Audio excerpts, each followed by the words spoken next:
Hello, everyone on YouTube, and now hello, everyone on Instagram as well. Welcome to Thursday. No, it's not Thursday. It hasn't been Thursday for a while. Tea Time History Chat. We're talking Elizabeth I and Robert Dudley today because it falls this week on the anniversary of Robert Dudley's death and Elizabeth I's birth. Interestingly, it also lands on the anniversary around this time of Amy Robsart's death, the first wife of Robert Dudley. So we're going to be talking about Robert and Elizabeth and their relationship. So please feel free to comment. Please feel free to pop your thoughts underneath the video if you're on YouTube or Facebook, or as a comment in on Instagram, and I will do my best to keep track of everything. So I am streaming live on Instagram, Facebook and YouTube, and you can support me by sticking your thumbs up. I think it is on YouTube, and I don't know what it is on Facebook, but give me some hearts on the screen on Instagram. It helps other people find us while we're live. If you want to go a bit further, you can buy me badges on Instagram, stars on Facebook, and super chats on YouTube. Always very grateful for those. Thank you ever so much for those of you who do that. And of course, the way I would really love you to support me, because I can support you back, is by joining my Patreon, which is patreon.com/British history. And in there you get loads of things. So you'll notice as I go along, I will be sort of just saying, oh, and if you're a patron, that happens. And if you're a patron, that happens. So there's some stuff that goes in there. Thank you, Martha, for the badge. That is very, very kind of you. Thank you so much. I can see we're being joined from Norway, Jean, and where else is everyone coming from? Let me know. On YouTube, we've got Becky and Beverly. Beverly and Kent sweltering from the heat. So, last week I recommended, Linda was watching, and Linda is on tour with me. We've got a tour that starts on Sunday, and I said, pack a jumper. Well, things changed, and it is now between 27 and 30 degree heat. We have people in Mexico, Oklahoma. Welcome. Thank you for watching. So I actually do have a cup of tea with me this time. I was organised enough. Lottie Rose is in Venice. Wow. Are you on holiday then? Oh, Naxos. Catherine, I love Naxos. I've been to Naxos, and Martha is in Mexico. Martha has been very generous and bought me some badges on Instagram. Thank you so much. Becky's in Maryland, also sweltering. Were you freezing last week, though? That's the thing. Lottie Rose, thank you so much for the badge on Instagram. Were you cold last week? Is this just a UK phenomenon where we go from needing the heating on to wishing we'd adopted air conditioning? Which we don't. We don't do. Not very well, anyway. Only in American shops like Costa and McDonald's you get air conditioning. Big shout out to Rachel and Deborah. They have both joined my Patreon this week. So welcome to them. On Sunday, my interview with Dr. Jonathan Foyle goes live for patrons. Now, this is the one, if you were with me a few weeks ago, sparked me off on a little rant about the Henry VII and Elizabeth of York bed. Oh, Lottie Rose, it is divine here as well. Yes, the weather has gone scotcho. Just in time for the kids to go back to school, bless them. Yeah, so I've completely lost my train of thought. Oh, yes, Dr. Jonathan Foyle. And I did a video on this Tea Time Live where I mentioned that he, in his interview, he talked a lot about, Jonathan talked a lot about the bed in the context of finding Tudor artifacts still, especially furniture, things like that. And that there's actually resistance to these things being found for various reasons. And he will go into that in the interview. So if you're a patron on my Patreon, then on Sunday, you will have access to that interview the full extended version where he answers the questions that patrons have put to him as well. That's another benefit of being a patron. You can put your questions to historians that I interview. If you are a Substack subscriber, so I have a free Substack, which if you haven't already signed up to, please do. It's philippab.substack.com. And each week you get a newsletter from me for free. Sometimes I have a little mini blog in there, but it also has links to any of the videos that have gone live, any of the videos about to go live, etc., etc. It sort of is a good. It is a good. Yep. Lottie Rose, I have. Yes, seen and dealt, I think, with the spammer. So that will, yeah, sorry. So if you, so that's the free Substack. That's the free newsletter each week where it sort of summarizes everything that's going on and about to go on. You also, if you're signed up to that, get news about the tours as well that I run with British History Tours. So if though you are a paid Substack subscriber, you will now get the podcast version of Historian interviews a week before they go live. There you go. That took me a long time to get around to that. There you go. that's what's happening there. So Dr. Jonathan Foyle's interview will be live on Sunday to patrons. To everyone else, you just have to wait another week. It's there. Heidi is in the hot Netherlands.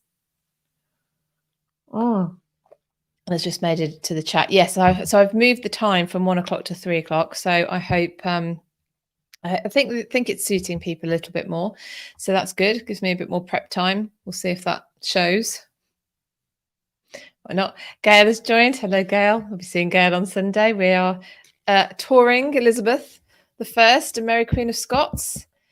And as if by magic, I will also be here next Wednesday for a Tea Time Live because I have been fairly organised and I have done an episode for next week.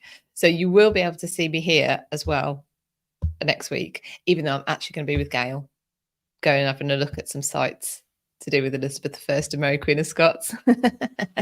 So this time next week, Gail and myself will be at Hever Castle, actually.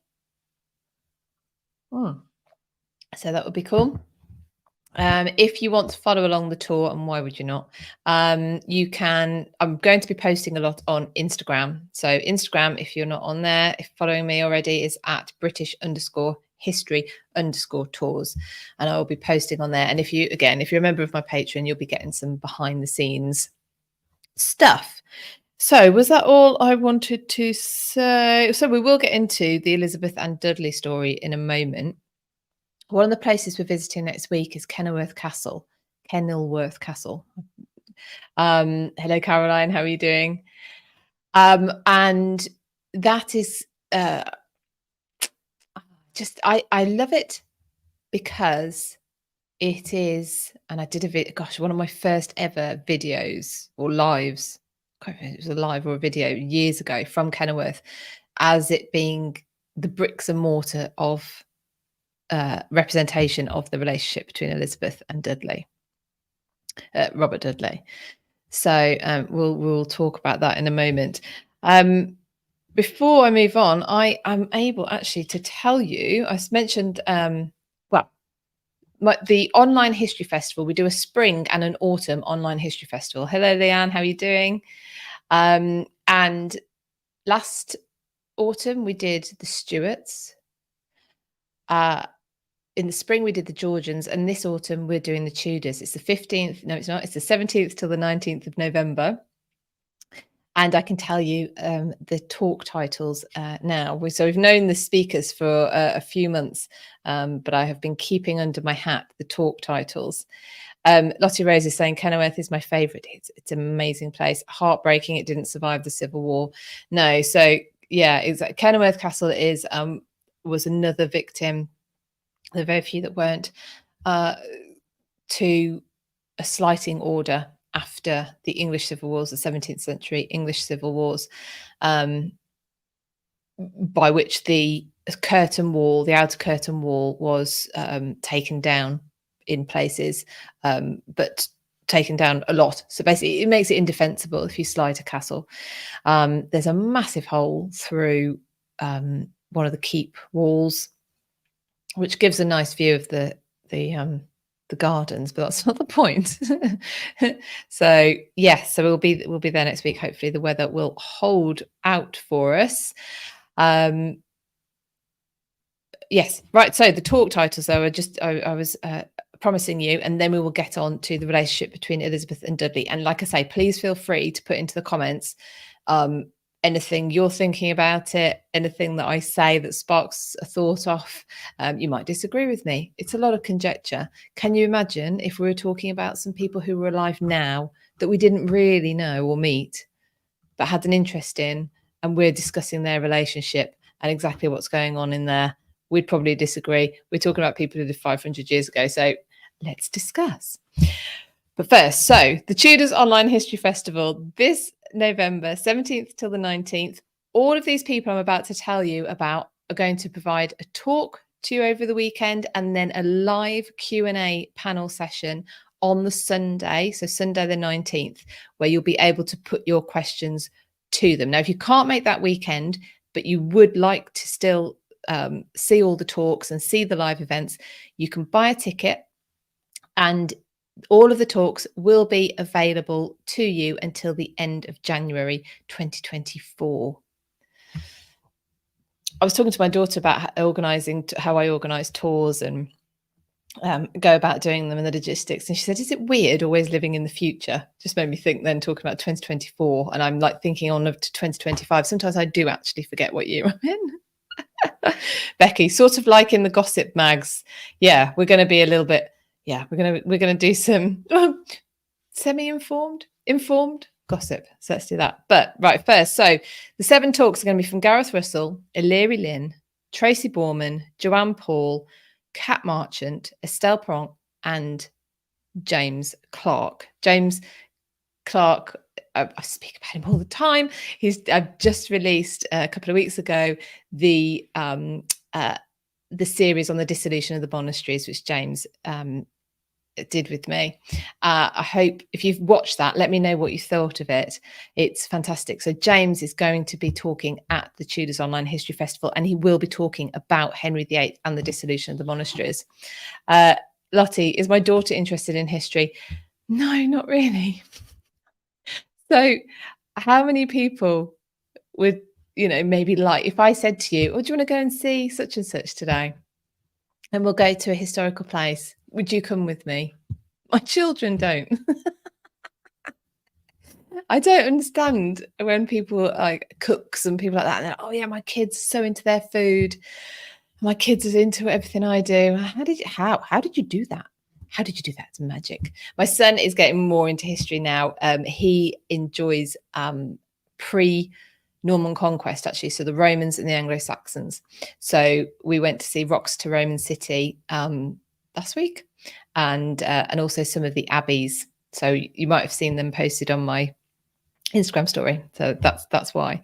So yeah, so the lineup is amazing. So Professor James Clark will be talking about Henry VIII and the dissolution of the monasteries. Estelle Paranque will be talking about the pursuit of the mother-daughter relationship, Elizabeth I and Catherine de Medici. So that's going to be really interesting. I'm really intrigued by this relationship between Elizabeth I and Catherine.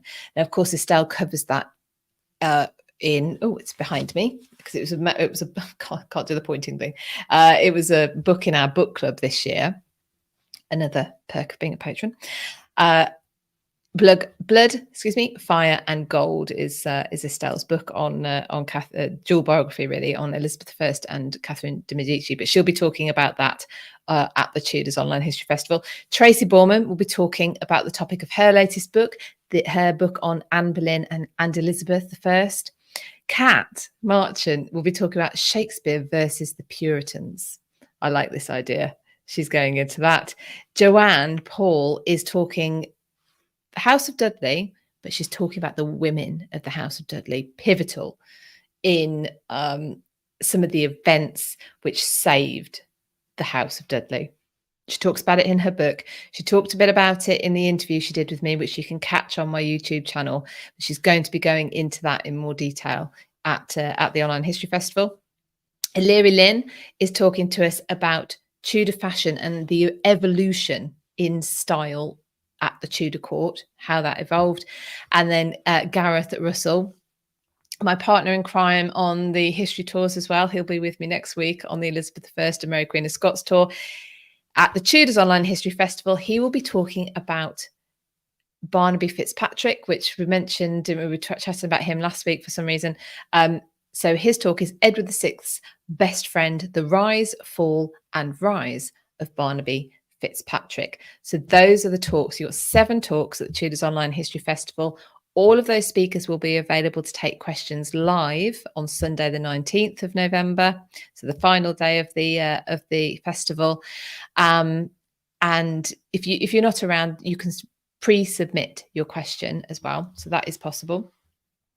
And all of those talks and recordings of the live events will be available until the end of January. So if you want to get your ticket and you haven't already, if you are a member of my Patreon, you get 10% discount. So that's worth knowing. Or if you want to go straight to get your ticket, it is, Timmy the Sixth, indeed, you go to the Tudors 2023.eventbrite.co.uk. So that's the Tudors 2023.eventbrite.co.uk, and tickets are £20 or they're £18 if you're a member of my Patreon. So there you go, 17th and 19th of November. It's going to be fab. Shall we talk Elizabeth and Dudley? Let's do that. I'm sure this is going to come up next week on tour a lot as well. But we are in the middle of significant anniversaries in Elizabeth and Dudley's story, which is why I decided to cover it today. Let me just get this off the screen and get my comments back up. We are 2 days after the anniversary of Robert Dudley's death, and tomorrow is the anniversary of, well, it's Elizabeth's birthday tomorrow. So we are in the middle of those significant anniversaries. So hence us talking about it today. So they were born about a year apart.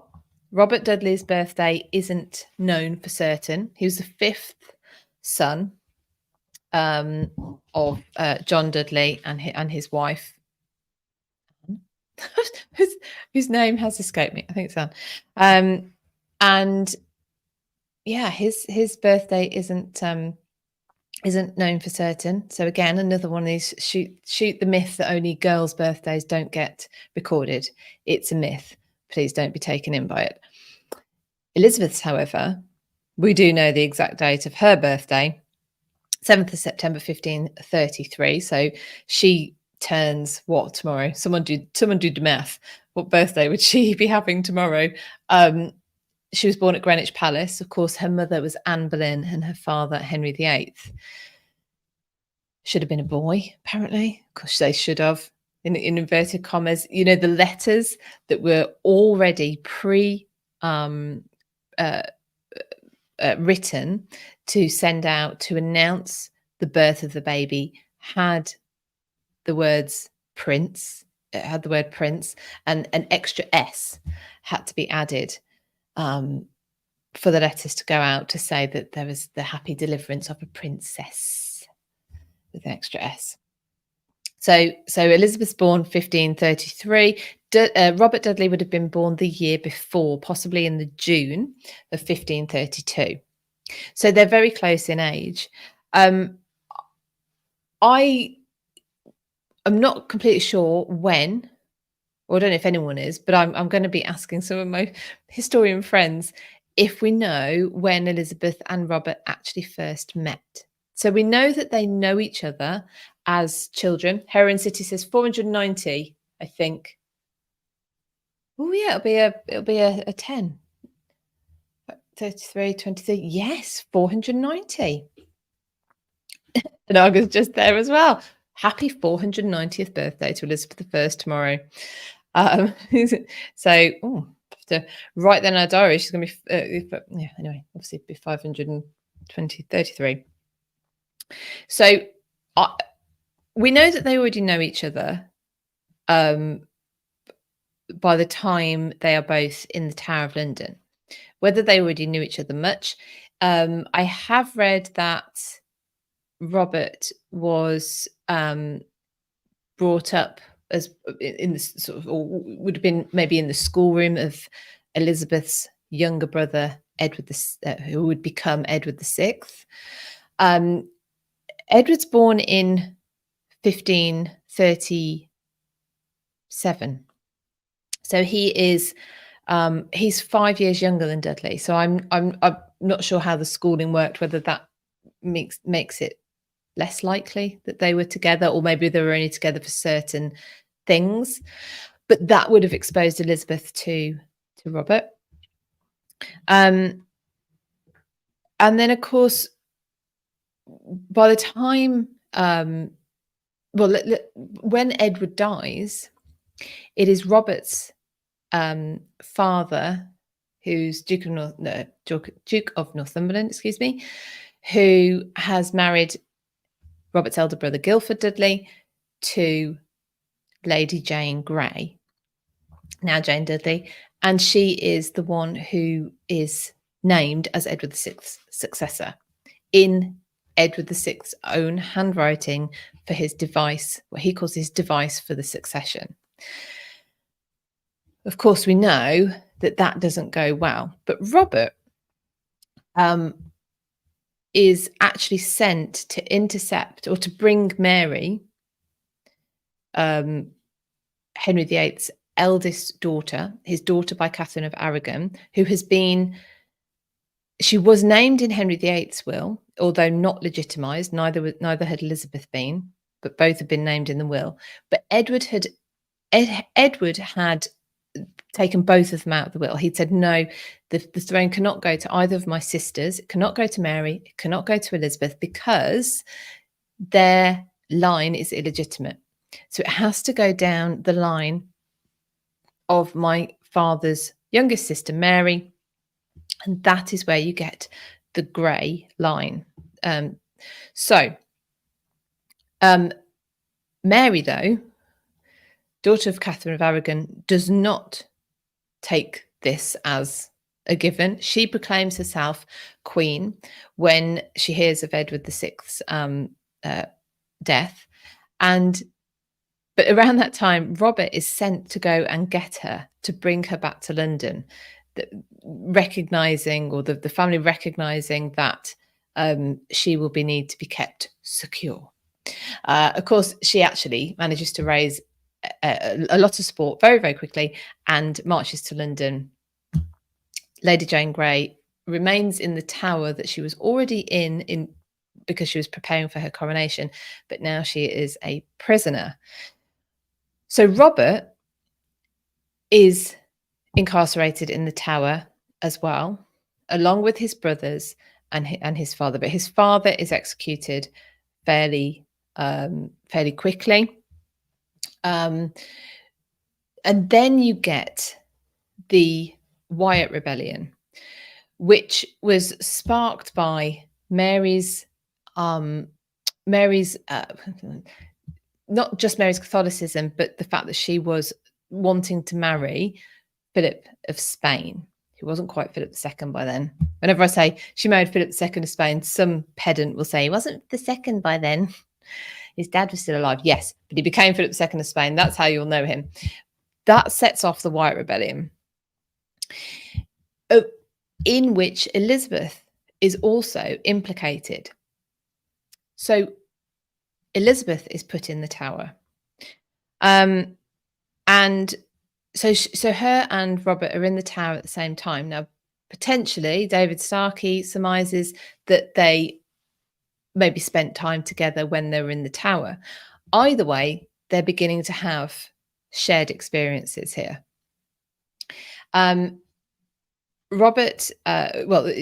Elizabeth is released interestingly, on the 19th of May, which is the anniversary of her mother's execution, and sent for house arrest at Woodstock. I think she goes to straight away after that. Robert is freed eventually, and Ambrose, his brother, and they actually become allies with Philip of Spain. But I'm going to give you at the end of this some recommended books if you want to learn more about all of this stuff, especially the Elizabeth and Dudley story, by understanding both of them and everything that's going on at the time. So I actually have a list of homework for you. I've got some recommended reading if you want it at the end. And of course, if you want to be part of a book club where you get to read a book and discuss it, join my Patreon. It's fun. It's £5 a month. So try and keep it the minimum you can. So where have we got to? So they are friendly. Lottie Rose was going to ask for book recommendations. I have them. I will give you them at the end. But I'm not clear, and please let me know if you've read anything that seems to clarify this, exactly when Elizabeth and Robert meet. But they are close in age. They're beginning to have very similar experiences. I mean, to have both experienced being prisoners in the Tower of London, not knowing whether you are going to be executed, is probably quite a niche experience that they can then it would be unthinkable, wouldn't it, for them to have never discussed that, I would have thought. But then we get to November 1558, and Mary, despite getting married, she is getting to an age where you'd think it was not likely she was going to have children. She was 38 when she gets married, especially her first child. She has two what she thinks are pregnancies, possibly uterine cancer, which kills her in the end. And interestingly, the effigy of Mary the First, it's in the Jubilee Galleries at Westminster Abbey, which we may well be seeing actually on the tour next week.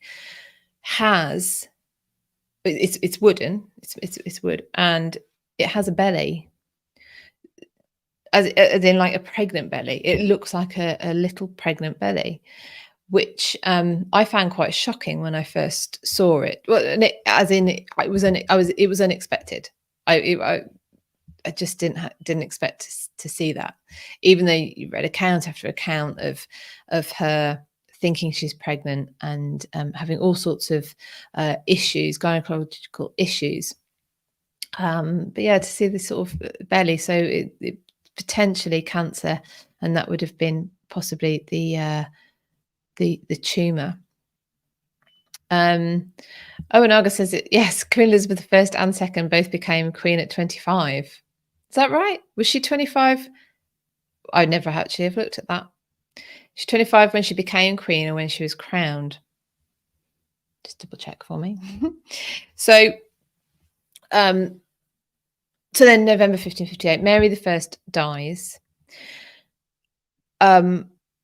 Now, next week, actually, so my pre-record, the one I've just done, I talk about Elizabeth, the Mary Queen of Scots. This is sort of the time where the rift begins, the seeds of the rift between Elizabeth and Mary Queen of Scots begins at the death of her sister, because Mary adopts the arms of England in her shield. But that is for next week.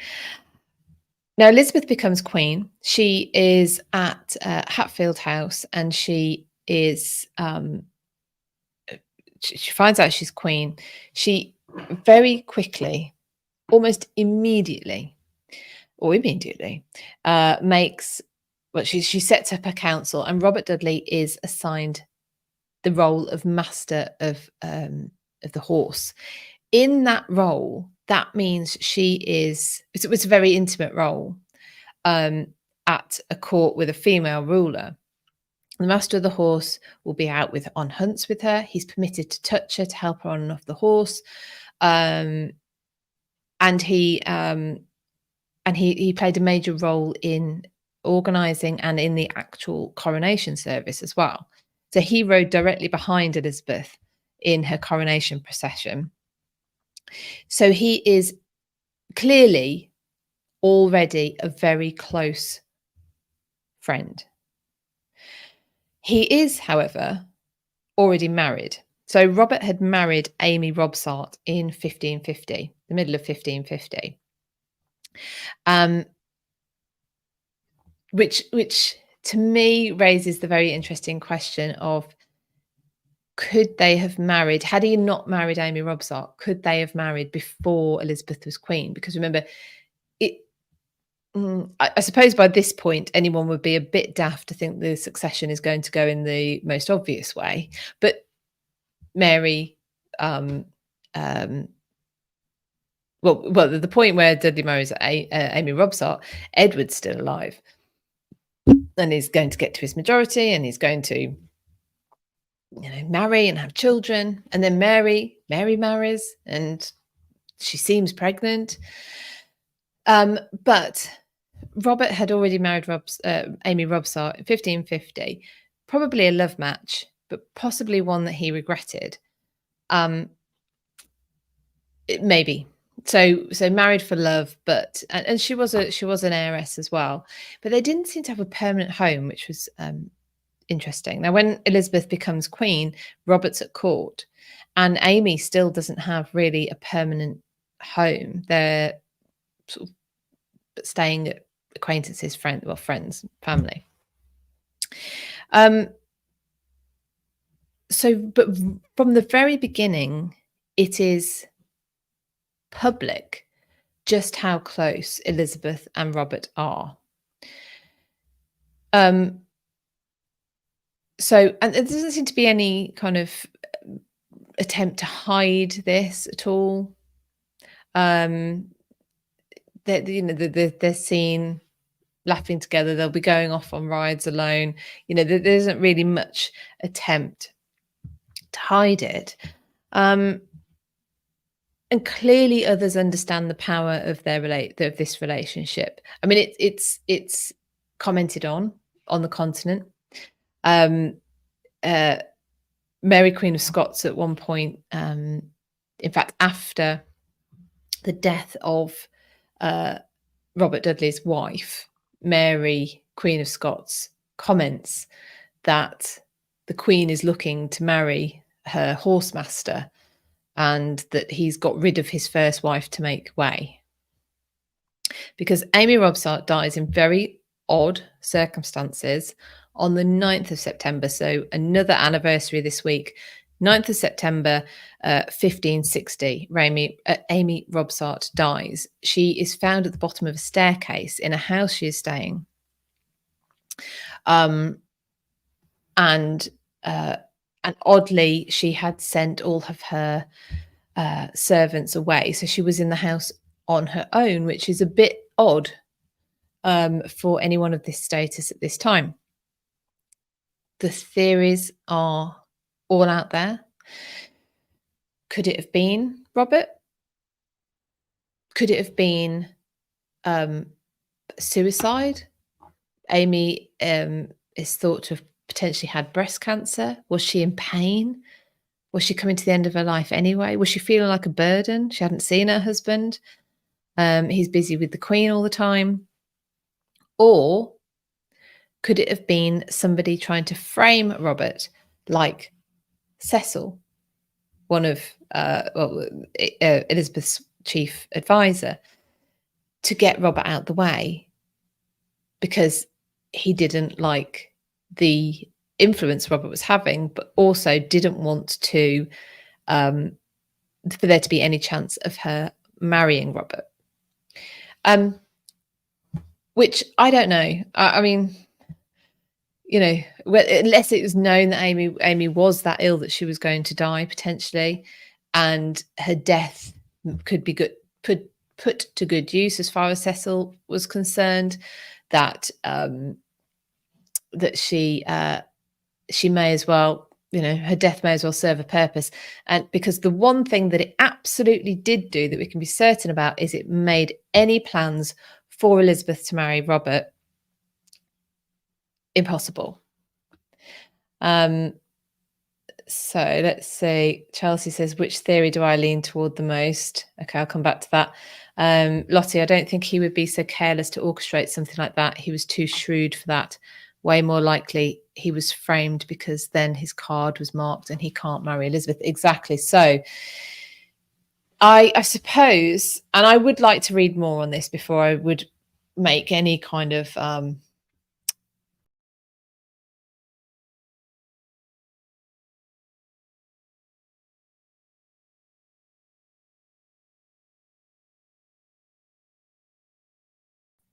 sorry, everybody, I'm back. That'll teach me to try and swipe while I'm doing this. Which theory do I come down on the side of? Yeah, so I would like to do some more reading before I came to sort of a more firm conclusion, but it does seem to play into the hands of Dudley's enemies well. And if Cecil is concerned that Amy's about to die and Elizabeth might want to marry him, then it's possible. There's thoughts that Cecil could have. The reason Amy asked all of her servants to leave that day is because she was expecting a visitor, an important visitor that she couldn't be seen with, someone like Cecil, perhaps. I mean, yeah. I think there's definitely foul play. I don't think it's Robert. I don't think it did him any good. So I don't see the benefit. It could have just been suicide, or but I'm not sure. Again, I would like to read more because I'm not sure of the detail of her injuries. There's some account of a hole in her head being the size of I don't know, something. Anyway, so I don't know. But it did. If somebody was trying to discredit Robert as a potential suitor for Elizabeth, then it worked. It absolutely worked. And Argus says Dudley didn't match Elizabeth's rank. No, but so there's the fact that he would have influence on Elizabeth that would have created enemies, and then there's the fact that if she marries a subject, and she was well aware of this, then she loses any potential foreign alliance which she could make, and she plays that card for actually way past when she's likely to make a marriage that would create heirs. She's still doing it. Estelle goes into this in her book Blood, Fire and Gold. It's absolutely incredible how long Elizabeth kept up the game of potentially marrying into the French royal family, or then marrying into her, the French royal family marrying into her, into the English court, for political advantage. Hello, Ali, how are you? So yeah, either way, it makes a marriage between to an Argus point though as well, yep, he's not of a rank. Now of course he is made the Earl of Leicester in 1564, and this is the same time as well. So because their father had been executed as a traitor, the family's titles and lands basically go back to the crown. So his elder brother Ambrose hadn't inherited the Earl of Warwick title. That was reinstated to him, and Robert was given the title Earl of Leicester. So, but it's that Warwick link which gives him, which he chose the bear and the ragged staff as his badge. So he's Earl of Leicester, but that's actually a Warwick badge. Anyway, so you go. So if you go to Warwick, like we will be on the tour next week, the signposts, the county signs all have the bear and ragged staff on them. So yeah, so he's made Earl of Leicester. Now this is this is part of a odd plan to marry Robert to Mary Queen of Scots. So again, she's not he's not her equivalent either. And Elizabeth seems to have this really odd idea that she backtracks from, that she could send her loyal Robert, her eyes, as she called him, to marry Mary Queen of Scots and kind of keep Mary subdued. I don't know, some sort of keep her in check. But he's not very up for this. Mary certainly isn't up for it. She basically says no thank you to your cast-offs. And this is when they decide to send up Darnley instead to see her, which obviously turns out to be a mistake, because she marries him at the drop of a hat, and then he shows his true colours as the womanizing drunk that he was, and he eventually ends up dead, and she's implicated in his murder. But anyway, that's another story. So he's made Earl of Leicester. Now, what an area I don't know about, but this is something to look into. Maybe somebody wants to think about this. He's made an earl. There are 2 levels above earl, so I don't know how that happens or not. Marquess and duke, and he's not made either of those. So not only is he's elevated to the Earl of Leicester, but he's not elevated higher. I mean, Elizabeth had this idea that he would marry her and then bring Mary back down to London, and they would live in some sort of menage a trois. Now, it seems unlikely. And anyway, Robert wasn't up for it. Like I say, Mary wasn't up for it, so it didn't happen. Mary ends up marrying Darnley. In 1570, there's a northern uprising. And I mention this just because it's more about Elizabeth's story than Elizabeth and Robert. But I mention it because it's just interesting when we think about, we've talked about Mary the First, Elizabeth's elder sister, who of course had the sobriquet Bloody Mary for her burning of Protestants. Now, she also, of course, ordered executions in the wake of the White Rebellion, which we mentioned. Their father, Henry VIII, after the Pilgrimage of Grace, had also ordered executions. And any of you who've watched the Tudors series will remember I thought it was a very harrowing episode where the king's henchmen effectively are sent to the north to subdue them. It's like a preemptive strike against any further uprisings by hanging people from every village in a show of, you're not going to do this again. But this is just interesting. After the Northern uprising, so in January 1570, Elizabeth orders that people are hung from every village that's had any involvement. Between 800 and 900 people are hung. And just for context, that's 4 times as many as her father had hung after the Pilgrimage of Grace. And it's 9 times more than Mary had executed after the White Rebellion.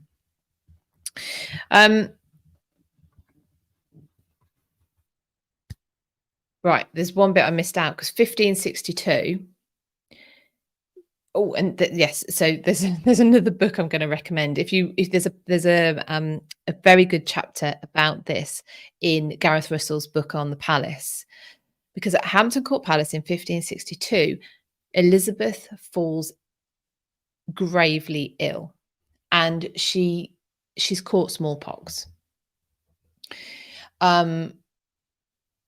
Lottie, random people, specifically those involved, Um, I don't know, to be honest. Maybe some that were directly involved. Um, but this is a warning. This is a you will not do this again. So the due process that would have been required to determine if every individual had actually actively been involved in the uprising and what role they would have had, without knowing the detail, I would be surprised if it was there, if that answers your question. But back in 1562, Hampton Court Palace, Elizabeth I falls ill with smallpox. She is at death's door. She was very nearly lost in 1562. So remember, in 1560, Amy Robsart has died. The influence of Robert on the Queen is already a cause of concern to people who don't like Robert, people who just want their own influence on the Queen to go ahead unhindered. But in 1562, so only 2 years, I don't think it's even quite 2 years after Amy's death, when Elizabeth falls ill with smallpox, she has not named a successor. She refuses to name a successor for the entirety of her life. It's questionable as to whether she ever actually named or gave her assent to James VI of Scotland being her successor. But anyway, she definitely hasn't at this point made any noises as to who will be her successor. But on her deathbed, not on her deathbed, but on her near deathbed, she tells her counsellors that she wants Robert to be created, in the event of her death, to be created Lord Protector with a salary of £20,000 a year. The counsellors agree to her face, but as soon as they're out of the room, are trying to work out what's actually going to happen. And there's probably the bulk of the element to be concerned with here is that that this just isn't viable. This isn't viable for Robert Dudley to become Lord Protector. That makes no sense. That makes no sense. You know, Lady Jane Grey, Queen Jane, named in Edward the Sixth's device for the succession, cannot remain queen for long. And you've still got at this time, of course, Mary, Queen of Scots, with Tudor blood running through her veins, who is actively pursuing, even once she's a prisoner in England, actively pursuing her position in the English succession. So that plays, I think that shows, that plays Elizabeth's cards there. She trusts Robert. Clearly they're in love. Whether that, well, we'll do a bit of a poll at the end, whether you think they did or they didn't. But clearly they're very close. Clearly she trusts him completely. But it sounds like a thing that it doesn't sound very considered. And Elizabeth, remember, is incredibly ill at this point. When she says that she wants Robert to be Lord Protector of England in the event of her death. But you can see then why people are concerned. So then we get I should say as well, despite Robert not being up for this marriage potential to Mary Queen of Scots, he did favour her claim. He was somebody who he was trying to encourage Elizabeth to name her successor. He understood that the lack of stability that came with not naming a successor. Now, Elizabeth was always concerned, and indeed she said, and it's pinched from Roman history. One of the Roman emperors, I'm sure, already had said this, but basically that people are more concerned with the rising. Concerned isn't the right word, is it? More taken with the rising than the setting sun. In other words, if she names her successor, she will immediately lose people to them in terms of her being able to actually rule over them. Mm. So, but she never ever does it. And there's a payoff. There's no exact perfect answer to Elizabeth's succession. Not naming an heir leaves it distractingly high on the agenda of the English government. Distractingly high. What else is not getting done because they are discussing for the entirety of her reign who is going to be taking over from her? Melissa over in Cape Cod, hello, welcome. So where did I get to? So Robert is actually keen for her to name a successor. Lottie Rose says she's very smart in not naming a successor. It's let everyone run around for her like ants trying to win favour. Indeed. But what I'm saying is I don't think there is a perfect solution. Her not naming a successor also had downsides, big downsides, because people were trying to work that out anyway. So they were then hedging their bets on potentials. Right.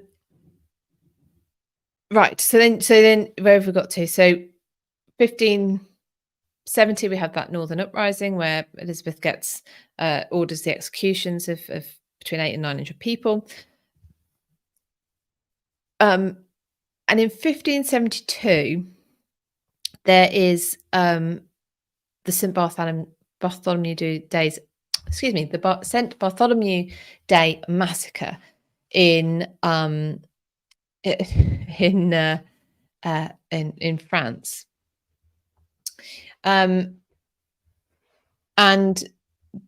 the fine line, actually, Gareth's going to be doing a talk on this soon, and if you're on Patreon, you'll get to see this. He's talking about the aftermath of the Bartholomew Day massacre. It is not possible for Elizabeth to continue, and actually it hadn't been for a little while, but to try and tread this fine line between managing the religion of the country, between, allowing Catholics to kind of get on with it, the anti-Catholic feeling in her own council grows and grows, especially because you had oh goodness, was it Cecil who was there at the time? Somebody was there at the time. I think it was Cecil. And so they come back, or was it Walsingham? Someone can Google that for me. But anyway, so her close advisors are physically witnesses to this massacre, and are then for the rest of their lives vehemently anti-Catholic. Melissa, you did get a welcome, but you might not have seen it if it was on my Instagram story. Melissa is in my Patreon. I will re-welcome you if you didn't see it. I'll make sure you do that. But yes, it's lovely to have you in there. Hi, Amy. How are you doing? Yeah, so I won't go into that story in any particular detail now, but it's just things are starting to change. Elizabeth is excommunicated by Pope Pius V. There's the St. Bartholomew Day massacre. Anti-Catholic tensions in England are building. Next week, in fact, we're going to Harvington House as part of the tour that we're on next week, which is a brilliant setting for telling the recusant story in Elizabethan England, the lengths that Catholics then had to go to remain practicing their faith was quite extreme. But anyway, with this as a backdrop, Robert is still so the death of Amy Robsart makes it very difficult for Elizabeth and Robert to marry.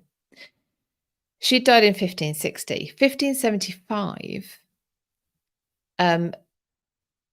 Robert is hosting Elizabeth at Kenilworth Castle, which she was a royal castle she gave him the lease for. And she's visited him there a few times. But this time, ready for this visit, he has built an entire wing for her. It mirrors the 11th century keep, and sort of in design, but it gives Elizabeth her own set of apartments while she is at the castle. He also has designed and built I don't know who designed it, but anyway, a garden there for her private use so that she has some time away from people. The clock is stopped when she gets there because time is going to stand still for the Queen's visit. So she's there in July 1575 for 19 days. And there is there's the potential that actually it was supposed to be 21. But something happened and she cut it short. Whether this sustained efforts on Robert's part to persuade eventually Elizabeth to please marry him, whether maybe that was too much, maybe the weather changed, maybe she got bored, I don't know. But it's a 19-day visit. Potentially it should have been slightly longer. That's in 1575. It's Robert's last-ditched attempt, really. Well, publicly. This is all public. So, there is no sort of behind closed doors relationship. It's clear they love each other. It's clear they're close. It's clear that he wants to marry her. Elizabeth is constantly playing the political love match game of trying to keep in with France, for instance, by dangling the carrot of a marriage. So whether or not, we can discuss this at the end, whether or not they did it and whether or not she was ever seriously thinking about marrying him. He clearly would have married her. He seriously was thinking about marrying her. But of course, I say of course, you may not know, in 1578, he marries her kinswoman, Letty Snowles, who is described as a sort of younger lookalike of Elizabeth. They marry in secret, and I think it was an ambassador who tells Elizabeth, and she is livid, absolutely livid. And she banishes Lettice they banish them both from court, but she has Robert back. But Lettice is, I don't think she ever comes back to court. I've forgotten to say something about Amy Robsart's death, but Elizabeth did banish Robert from court then, and she set up an inquiry, but he was exonerated. But anyway, with this, she's furious that he's married again. He's married in secret. He's married her kinswoman. He's married a lookalike. I mean, it's got to have hurt. So she's banished from court. Where we're getting to an hour, so I will do this last little bit. 1587, we have the Spanish. Excuse me, don't. 1587, Mary Queen of Scots is finally executed. Now, by this point, with the rising Catholic tensions, with Mary herself becoming involved in escape plans, she's been here for a very long time. She's incarcerated for the best part of 20 years.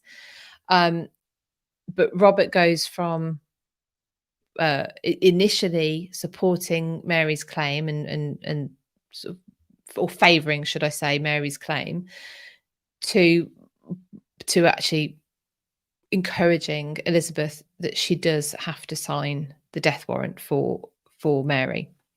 So in 1587, Mary is executed. This is supposed to, Elizabeth has been sold the idea that this is supposed to bring stability to the realm. This is supposed to take away the Catholic threat. Of course, it has the opposite effect. Catholic Europe is incensed. They didn't do anything to come and get Mary, by the way, beforehand, but neither did her son. But this is a great excuse. And the Spanish Armada comes in 1588.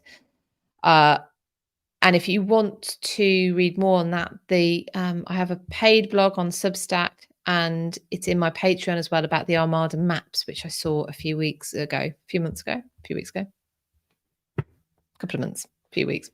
and I go into that in a bit more detail about what happened there, and link it in with the Tilbury speech which Elizabeth gives. This Tilbury, the very famous one, I may have the body of a weak and feeble woman, but I have the heart and stomach of a king, and a king of England too, and etc, etc, etc. So the Spanish Armada comes the year after Mary Queen of Scots is executed. Robert is heading the troops at Tilbury. He invites the Queen to come and inspect the troops. That is where she gives this famous speech. And I talk about this in the blog because the timings seem to indicate something rather interesting. And actually, I have a video with her Tilbury speech in it, if you're interested, and also me going to try and find the location that she delivered the speech. So if you want to see that, that is on my YouTube channel. I will, if I remember, and please feel free to prompt me. If I forget, I will put a link to that in my Instagram and Facebook stories as well. But she goes and inspects the troops. She has dinner in Dudley's tent. And she goes and this is the last time they see each other. He is already feeling pretty unwell, and he decides, I don't know if he decides or she tells him to go and take the waters at Buxton. Buxton is in the Midlands, so he would have made his way up from Tilbury, potentially stopping off at Kenilworth, his seat at Kenilworth, and making his way up to Buxton. He's staying at an acquaintance's, a friend's house at Cornbury in Oxfordshire when he dies. He's penned a letter to her in the meantime, asking how she is. She seems to be having some ailments, aches and pains, and he's inquiring after her health. She gets the letter, and then, of course, following that, gets the news that he's in fact died on his way to Buxton. And she writes on it his last letter, and she keeps it folded and in a casket by the side of her bed. She goes into deep mourning. She locks herself away for days, and is absolutely bereft and distraught. He's buried at St Mary's Church in Warwick, which unfortunately we won't have time to go and see when we're on tour next week. So we've got a very, very busy day that day. But he's buried with Lettice Knowles, his final wife, second or third. Not sure. There was another marriage in the middle potentially. And they are both the end of their lines. Robert Dudley has no living heirs, neither do any from his other brothers. They died childless. He and Lettice had a son, which they'd named Robert, but he had died at the age of 4. He's buried in St Mary's Church. They're all in the Beauchamp Chapel, as is his brother Ambrose Dudley as well. The little boy had predeceased them, so they're all in that chapel. It's an amazing chapel. I put some photos of it on my Instagram, so please feel free to check them out. So there's a couple of questions that I'm interested to know your thoughts on. The first one is, do you think Elizabeth ever seriously entertained the idea of marrying Robert? And do you think that Elizabeth and Robert's relationship was ever physical in the fullest sense? I'm not in History After Dark at the moment, so which, while you're thinking about that and typing your answers and comments to that, tonight is roundup week on History After Dark. So you can join me again live at 8:15 tonight on history.after.dark on Instagram and History After Dark on YouTube. And we'll be summarising the last 4 people that we've been discussing, whose names have escaped me. And we'll be scoring them as well in the League of Gits, deceased Gits. So Ali says, no, she knew how she would lose her complete power if she married a man. I mean, interestingly, she ends up losing power anyway.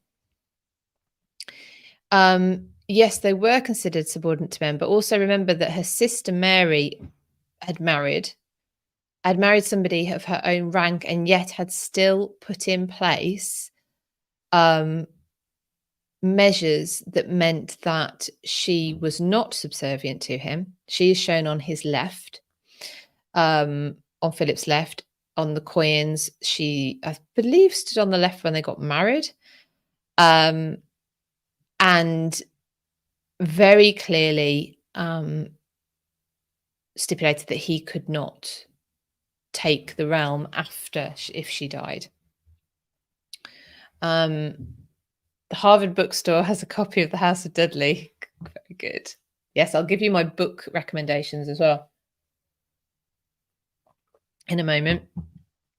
So I still think there's the potential that Elizabeth just ran out of time. And some of you who are a bit younger, Ali, I can tell you, suddenly you feel like you've run out of time for all sorts of things. I mean, she comes to the throne unexpectedly, really. And we kind of see it as a kind of obvious it was going to happen, but it probably wasn't. And that stops all the plans potentially. I mean, like I say, though, Robert was already married, so he'd already been taken, which makes it difficult to actually think, would they have got married? If he had not married Amy Robsart, I don't think we'd ever have had to have the discussion. I think they would have made their move already if they were allowed to, of course. But why would Mary or Edward and then Mary? Well, if it was, would they have been old enough? Yes. If it had been during Edward's reign, when the Dudleys were in favour, then maybe Elizabeth would have been able to marry him. Lottie says, I think in an ideal world, she would have loved to marry him, but I think realistically she knew it wasn't possible. Yeah, but she was definitely in love with him. I agree. And so like I'm thinking if he hadn't have married Amy, we might have seen them married earlier. Because she does end up losing power anyway, in a way, because people have to try and decide what is going to happen. And she gets incredibly depressed as well. Her grandfather, Henry VII, had as well. No wonder, really. SJ says she may have wanted to marry him, but I don't think she could have successfully married anyone given the political climate. And yeah, they did it. Chelsea, I don't know if she ever seriously considered marrying him, but I fully believe they were physical. They knew each other for such a long time and trusted each other completely. In the same way that knowing that getting married would be unwise, in the same vein as that is getting physical not have potentially have been incredibly unwise. Although, as a complete aside to this, but kind of relevant, but I'm not saying it specifically in this case, that would people not have been a bit more inclined to understand cycles, how women got pregnant, how you might not get pregnant. Maybe they didn't, but I don't buy that is automatically the case just because they lived before us, like as if we are the pinnacle of all knowledge and understanding, which we're not, because we're so in terms of, especially in terms of attachment to nature and understanding sort of how we live in the world and our bodies. I feel like we're more detached than ever, and in a world where there's no distractions and you have to take care of your body because the repercussions of not doing so are so grave, literally sometimes, that would they just know of what to do and what not to do when when you're a teenager, you're told, oh, you could get pregnant at the drop of a hat, and then you find out when you do want children that there's like a day, a month where you can actually get pregnant. Would they have known that? Jess says, I'm not sure she would have ever married after what happened to her mother and the example of marriage she grew up with, but it is very sad that she couldn't marry him and be happy. Yes, of course, we haven't talked about the awful experiences she would have seen the women she loves and was close to go through. Amy says, no, I don't think she considered marrying him. I think they did do it though. Oh, okay. Interesting. Sherry, it was the great mystery of Amy's death. SJ, unwise maybe, but the mistake would have been a lot easier to make in the moment. Yeah, yes, I see what you mean. Who thinks of the consequences when it comes to that? Yeah. In Sambarusa, any woman of power will lose certain aspects of that power once they're married. It happens to all women of powers everywhere. So she held on to the power longer by not getting married. And of course, like we've said as well, this the dangling the carrot of foreign alliances lasted clearly, obviously, a lot longer than had she have got married at any point. That would have been the end of that. So I was going to say that ties in actually with Estelle's talk that she's doing at the Tudors Online History Festival, because she's going to be talking about Elizabeth I and Catherine de Medici, who put forward 3 of her sons as marriage prospects to Elizabeth. The first one, Elizabeth has said, was too young. But by the third one, she was still entertaining, publicly anyway, entertaining the idea. And Arga says that Elizabeth made a vow as a teenager not to marry. Now, teenagers do stuff like that. Teenagers do make big declarations when they're, do you remember being a teenager and being absolutely certain you knew everything? You knew it. So I think, yes, I think it's a little bit too simplistic, in my opinion, just if you think of human nature, to say that something someone said once would never have, their attitude to that would never have potentially ebbed and flowed.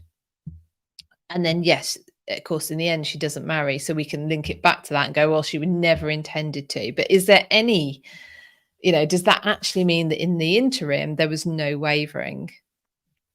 I don't know. Everyone, we've been on a long time today. It's 1 hour and 15 minutes almost. So I'll wrap it up there. Oh, no, book recommendations. Okay, so because in researching this for today and looking stuff up, reminding myself of things, there's a few books that I've been dipping into, which I think you will really enjoy if you haven't already read them. House of Dudley, Dr. Joanne Paul. Okay, specifically the House of Dudley. You can watch an interview that I did with her on YouTube. Tudor, The Family Story from Leander Delisle. That is a very good book. Please do read that one. That one is going to be in the long list for Book Club 2024. So in a couple of weeks' time, I'm going to be announcing the long list. Is that what they call it when you do book awards? Because it's a short list. So I'm calling mine the long list. The first bit is the long list. And Tudor, The Family Story, is going to be on that list. And I'll be asking patrons to vote on which book books they want in the book club for 2024. So if you're interested in book club, and you're not yet a patron in Patreon, I'm not sure what I'm supposed to call people, then if you join in the next couple of weeks, you're going to be able to be part of the vote for which books we read in 2024. Anyway, the Tudor, the family story by Leander de Lisle, Blood, Fire and Gold by Estelle Paranque, which I've mentioned a couple of times already. The Palace by Gareth Russell. Oh, by the way, there is an interview with Estelle on that book on my YouTube channel as well. The Palace with Gareth Russell, because it has that, particularly has the chapter covering Elizabeth and her smallpox episode at Hampton Court Palace. Again, there's an interview with Gareth on my YouTube, and you can catch all that on the podcast as well. And the other book I would recommend is The Sisters Who Would Be Queen by Leander de Lisle. That is our next book. It's the second book down in my stack, if you can see that. It is actually the next book in our book club. We're meeting on the 12th of November for that one. Becky says, oh, hello, Lisa. Becky says, will Gareth's new book be on the long list? It will be on the long list, yes. So the Palace will be on the long list, and then from the long list we'll make the short list, which will actually just be the list. So there you go. Lisa's recommending Sisters Who Would Be Queen as well. And the tidbit that I got out of there that I haven't actually shared is when I said that it was clear that Robert was having influence with the Queen. A brilliant example of just how much sway people thought he had with her is the story of Catherine Grey, a sister of Lady Jane Grey, who she secretly married the Earl of Hertford, and she fell pregnant very quickly.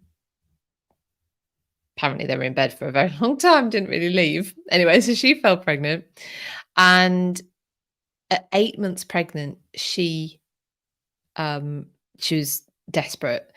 She hadn't told Elizabeth that they got married. Clearly, therefore, Elizabeth's not going to know that she's pregnant. She is in the line of succession because she's in the legitimate line of Henry VIII's younger sister Mary. And so Catherine goes to Robert Dudley to ask him to intercede on her behalf and tell Elizabeth that she's married and she's pregnant. So, I mean, he's not successful in that. Catherine ends up in the Tower, Hertford ends up in the Tower, but she but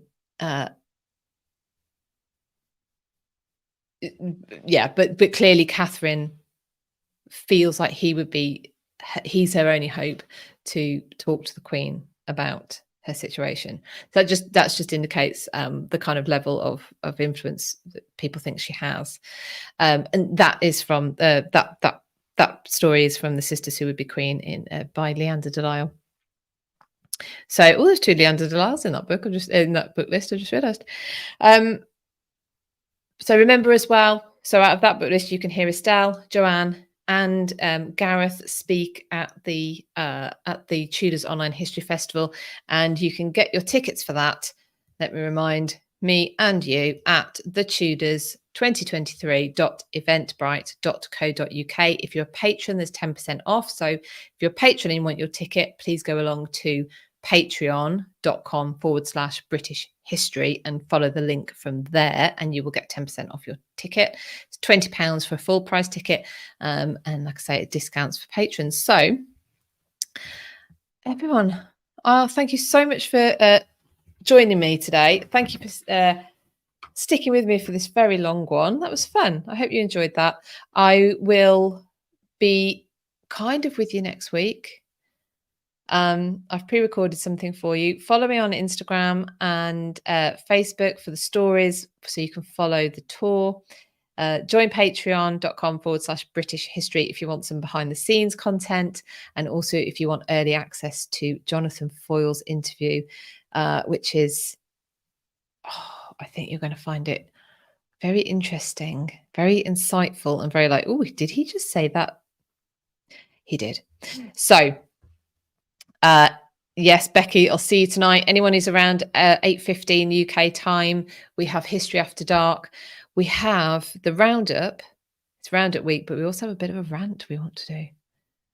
We have a bees, a collective bee in our collective bonnet, and we are going to be expressing stuff. So, thank you, everybody. I will see you tonight, hopefully, or next week, and I will definitely see you live the week after. All right. Bye-bye.